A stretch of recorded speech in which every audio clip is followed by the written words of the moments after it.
Lawrence के 70 गुर्गे लगातार सलमान खान पर रखे हुए हैं नजर।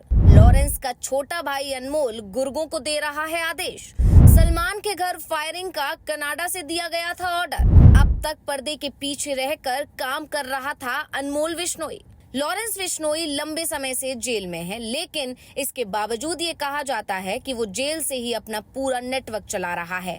कब किस पर कहां हमला करवाना है, कब किसको धमकी देनी है, कब किसको उठवाना है, कब किससे फिरौती मांगनी है, ये सारी चीजें वो जेल के अंदर से ही रहकर आसानी से कर पा रहा है। तो सवाल ये भी है कि आखिर ये कैसे संभव है कि लॉरेंस जेल के अंदर रहकर भी अपना नेटवर्क चला पा रहा है।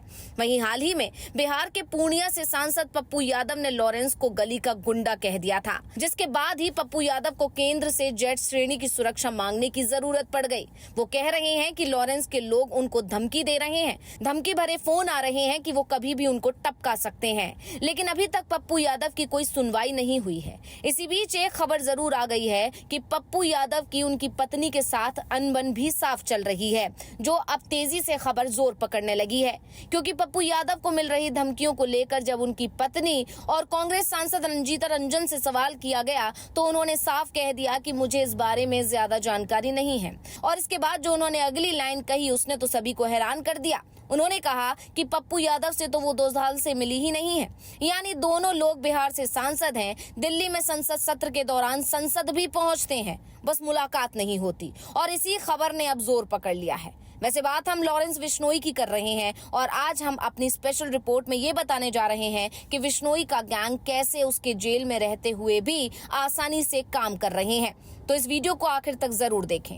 दरअसल लॉरेंस विश्नोई के जेल में जाने के बाद अब अनमोल विश्नोई यानी कि उसका भाई गैंग की कमान पूरी तरह से अपने हाथ में ले रख चुका है और वहीं से काम चला रहा है। अभी तक अनमोल विश्नोई पर्दे के पीछे रहकर काम कर रहा था, लेकिन भाई के जेल जाने के बाद यानी लॉरेंस विश्नोई के जेल जाने के बाद वो पूरी तरह से एक्टिव है।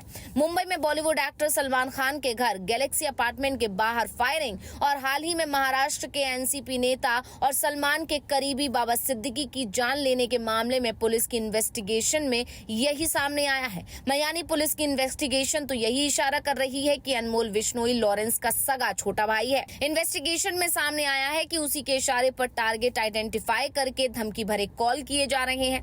इतना ही नहीं, लॉरेंस गैंग में नए गुर्गों की भर्ती से लेकर हर बड़ी वारदात की प्लानिंग तक को अनमोल खुद ही अंजाम दे रहा है। वो सभी शूटर्स के साथ मोबाइल ऐप के जरिए सीधे संपर्क में रहता है, उन्हें ऑर्डर देता है और काम करवाता है। मुंबई पुलिस की क्राइम ब्रांच की इन्वेस्टिगेशन में सामने आया है कि बाबा सिद्दीकी पर हमले को अंजाम देने वाले तीनों शूटर गुरमेल सिंह, धर्मेंद्र कश्यप और शिव कुमार अनमोल विश्नोई के साथ स्नैपचैट के जरिए लगातार संपर्क में थे। पुलिस ने अब तक इस मामले में 10 लोगों को गिरफ्तार किया है। इन सभी के पास मिले मोबाइल से ही ये खुलासा हुआ है कि अनमोल लगातार इन सब के संपर्क में था।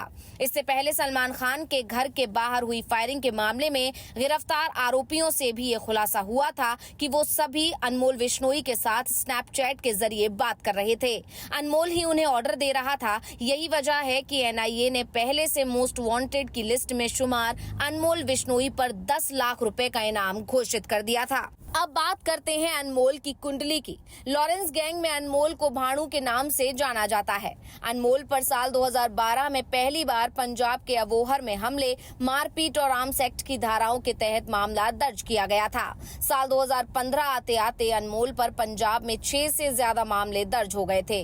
जोधपुर जेल में रहने के दौरान अनमोल पूरी तरह से एक्टिव हो गया था।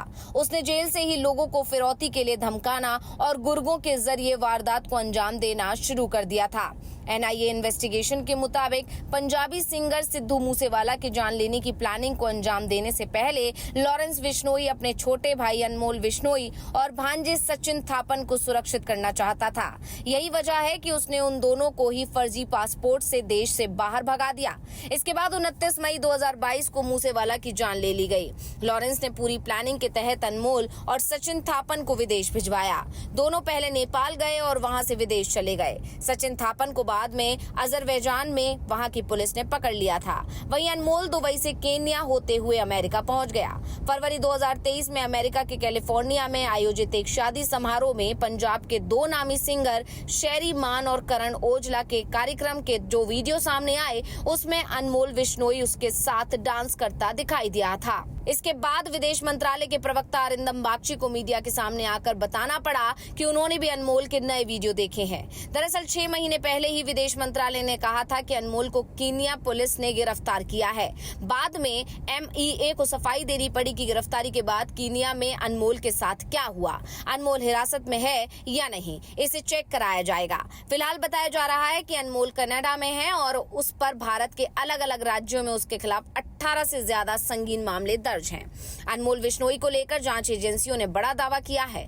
बताया है कि सलमान खान के घर पर हुई फायरिंग के मामले में पकड़े गए हमलावरों के मोबाइल से मिली ऑडियो रिकॉर्डिंग की पुलिस ने फोरेंसिक जांच कराई थी। मुंबई पुलिस ने सेंट्रल इन्वेस्टिगेशन एजेंसी से अनमोल के ऑडियो सैंपल लिए और आरोपियों के मोबाइल में मिले ऑडियो को फोरेंसिक लैब भेजा था। ये सैंपल मैच हो गए और साफ हो गया कि उन्हें अनमोल ही निर्देश दे रहा था। दरअसल मुंबई में सलमान के घर गैलेक्सी अपार्टमेंट पर 14 अप्रैल को सुबह 5 बजे 2 हमलावरों ने फायरिंग की थी।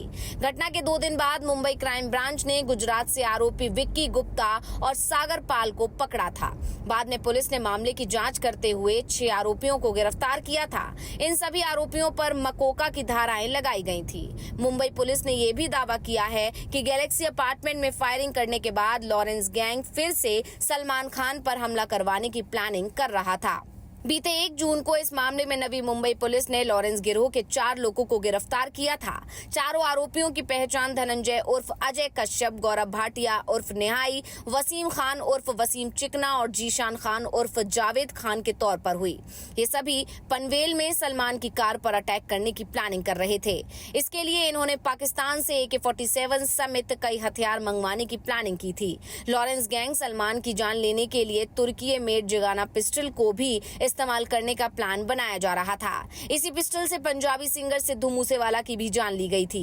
इन्होंने सलमान के फार्म हाउस और कई शूटिंग स्पॉट समेत गोरेगांव फिल्म सिटी को भी रेकी की थी। ये भी पता चला था कि लॉरेंस गैंग के करीब 60 से 70 गुर्गे सलमान खान पर नजर रखे हुए हैं। पुलिस को गिरफ्तार हुए आरोपियों के मोबाइल से ऐसे कई वीडियो भी बरामद हुए थे। दरअसल ये सभी लॉरेंस विश्नोई गैंग के एक सोशल मीडिया ग्रुप से जुड़े हुए थे। इस ग्रुप में ही सलमान की जान लेने की प्लानिंग की जा रही थी। ये नाबालिगों के जरिए सलमान पर अटैक करने का प्लान बना रहे थे। अटैक के बाद इनका प्लान बोट के जरिए कन्याकुमारी से श्रीलंका भाग जाने का था। इस केस में भी मास्टरमाइंड के तौर पर अनमोल विश्नोई का ही नाम सामने आया था। तो ये जानकारी आपको कैसी लगी, हमें कमेंट करके अपनी राय जरूर दीजिएगा। इसी के साथ इस वीडियो को लाइक करें, वीडियो को शेयर करें और चैनल को सब्सक्राइब करना ना भूलें। धन्यवाद।